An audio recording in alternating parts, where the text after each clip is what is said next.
Alright, we're going to cover mass nouns and count nouns. We know that mass or uncountable nouns are used for measurement of amount or volume, which includes all liquids like coffee, water, milk, etc. And it covers also volume, as in sand. Count nouns, on the other hand, are mainly what we see every day, like pencil, chair, table, etc. The ones that we can count, right? Then it says problems arise. Let me enlarge this. Problems arise when a word classified as math in one language is counted in the other. For example, in English, the word paper, homework, are math nouns. But in Spanish, papel and tarea are countable, are count nouns. So there is a problem there. Okay? It's a problem for both parties, for Spanish speakers learning English and for English speakers learning Spanish. Then it says, when talking about the a or some construction, a or some construction, we can say that a is used with nouns in singular. For example, a car, a house, a house. These are singular. A with singular noun. Yes. And some is used with nouns in plural. For example, some chairs, some students. This is normally the rule. A for singular, some for plural. What about some used with mass nouns? Okay. Can we use some with mass nouns? Yes, we can say some water, some water, some milk, etc. Some paper. Yes? Okay. So can we say a? Can we use a with mass nouns? A water, a milk, a sand? No, we cannot. There we go. Next, what other differences are there? To make a singular reference to a mass noun, how can I know how to make a plural reference to a mass noun. We say some milk, so it's plural. Some paper is plural. But how do I do if I want to make it singular? I cannot say a milk, a paper, a water. It is necessary to use a counter, such as piece of, bar of, grain of, a bit of, an item of, a glass of, a bucket of. Okay, so counters. So I can say a bar of soap, a bucket of water. So that's singular finally. The most obvious features of the distinction between mass and count nouns are: number one, the lack of a plural form for mass nouns. Mass nouns do not have a plural form. That's why we need to use some. And the restriction of the indefinite determiner a to appearance with singular count nouns. Yes. So countable nouns can use a for singular form, but mass nouns cannot. We necessarily need a counter to make a singular reference. Exercise. We need to decide. The board will meet tomorrow to consider your application. Board is a group of people. It's a collective noun. Okay. The board. Okay. Is this a math or a count noun? This is a count noun. Okay. The board. No. Well, let me see. Can I make it plural? The board. The school board. No. Board. A board. Yeah, it is countable. The school board. No, I cannot pluralize it. Okay. What I can pluralize is, for example, the board. The boards were expensive. The classroom board. The classroom boards were expensive. So I will say math them for the first one and count for the second one, because this refers to the thing we write on, and this one refers to people. Okay. Alright. Then number 2, the information you gave to the detective was very misleading. Information. It says the highlighted noun, but they are not highlighted, so let me highlight them first. Okay, so that's a mistake. They are not highlighted. Okay. These are the highlighted words.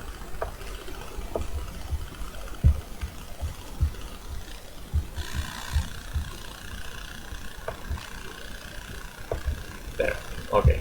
So, information. In English, information is a mass noun. So, notice that in Spanish we say, tendremos más informaciones más adelante. In English, you cannot say that. Yes, information is singular. It's not singular. It's a mass noun. Okay. So, if you want to make it plural, you need to say some information. And if you want to make it singular, you cannot say an information. So, a piece of information. That's the counter for information. Okay, and then you need to work out comment, help, music, and branding. You do that. In Spanish, the same distinctions between mass and count nouns exist, but with fewer grammatical consequences, in part caused by a frequent process of classes. Are there really two separate classes in Spanish? Well, we didn't have any idea of mass or uncountable nouns before we studied English, because we count everything in Spanish. So this is an exercise to create awareness, and let's see how it works. Identify the only mass nouns and the only count nouns in Spanish from the following list. Harina. Is it mass or count? Well, in theory it's mass, right? But we say, traen por una harina. Una harina blanca flor. My mother used to say that. Tráeme una harina blanca flor. What she meant was un paquete de harina, right? So that's the counter. Okay. So if you do this exercise, you will see that mainly virtues are uncountable in Spanish. The rest are, everything is countable. So in Spanish, there is an indefinite counter that appears only with mass nouns. Un poco de. This is the only counter in Spanish that occurs only with mass nouns. Okay. Only for mass nouns. The rest of the counters in Spanish, una barra de, un balde de, etc., they occur with both countable and uncountable nouns. But un poco de is only used for mass. In Spanish, the indefinite article and the plural occur only in count construction. The indefinite article and the plural occur only in count construction. Okay. For example, we say las sillas. That's a count construction. Okay. Or unas sillas. That's an indefinite article count construction. Count nouns can be massified. What is the difference between there is an egg on your plate and there is egg on your plate? Well, if you say there is an egg on your plate, you can imagine a dish with scrambled eggs or a boiled egg there. But if you say there is egg on your plate, And notice how the count noun egg is countable, right? An egg, two eggs. But there is egg on your plate. So it became mass now because it's liquid. So it means that there is raw egg on the plate. Yeah? Someone cracked an egg and the contents of the egg are on the plate. There is egg on the plate. So the word egg became a mass noun. Two problems emerge from a comparison of English and Spanish with respect to mass noun, count noun distinction. What are the differences?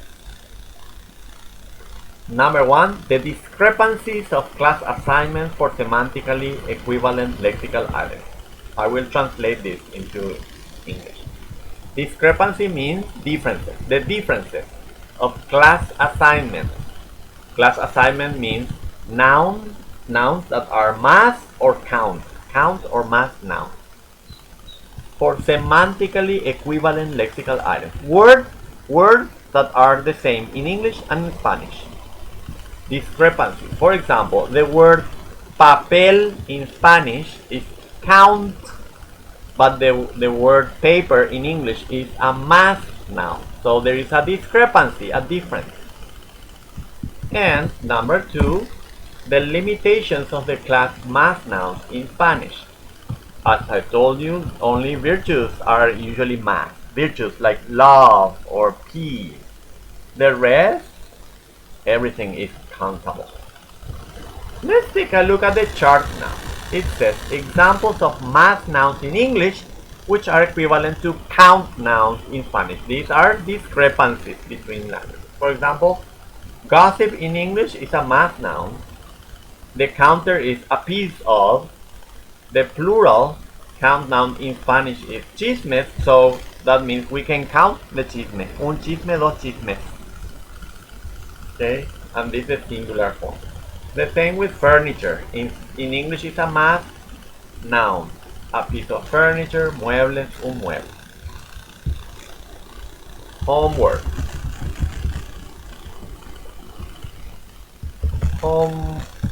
Homework task. The counter is a piece. Yeah, a piece of homework. Yeah. Plural noun, tareas. And una tarea. Okay? This is how it works in Spanish. So you're not supposed to count homework in English. Okay, clear? Don't say homework. The teacher gave us homework. Too many homework. It doesn't work like that. A difficult problem for the English speaker student of Spanish is the ease of converting Spanish mass nouns to count constructions that cannot be matched in English. Okay? They will tend to avoid the right column. So, for example, English speakers trying to learn Spanish, since they say 2 pieces of chalk, 2 cloves of garlic, they will tend to say dos barras de tiza, dos dientes de ajo. But us, native speakers of Spanish, we say dos tiza, dos ajo. So these people who are learning Spanish, they will tend to avoid the right column, which is the most common form that we use in Spanish. So that's why are we studying this? Because you need to be trained to teach not only English to Spanish speakers, but also Spanish to foreigners, to English speakers. That's why. There are certain mass nouns in English similar to nous, which is plural, for which Spanish has a count or mass equivalent. For example, grids and hives is always plural in English, but we say semola and urticaria. We don't say semolas, urticaria. Like that. Oats, avena. Okay, the translation is not avenas, it's avena. Okay, we have scissors, but we don't say tijeras. We say tijera, la tijera, pasa la tijera, like that. Okay, and then we have science or system names in English with the suffix "x" have usually singular Spanish equivalents. For example, mathematics is plural apparently, but it's mathematica in Spanish. What about linguistics? There are many students who still say linguistic, but it's linguistica, no, not linguisticas in Spanish. The same happens with semantics and pragmatic. Alright, what else does the manual say? It says, notice the effect the difference in use of count or mass nouns in Spanish has in English. Tienes un empleo o tienes empleo mean different things. Tienes un empleo means do you have a job? And tienes empleo means do you have work to do? Necesitas una empleada, do you need a maid? Necesitas empleada, do you need domestic help? Okay, so there is a difference in meaning when we compare it. Then you have practice exercises regarding mass and count nouns. Do the practice exercise. Okay. In class, we're going to cover adjectives then on Thursday. See you then. Goodbye.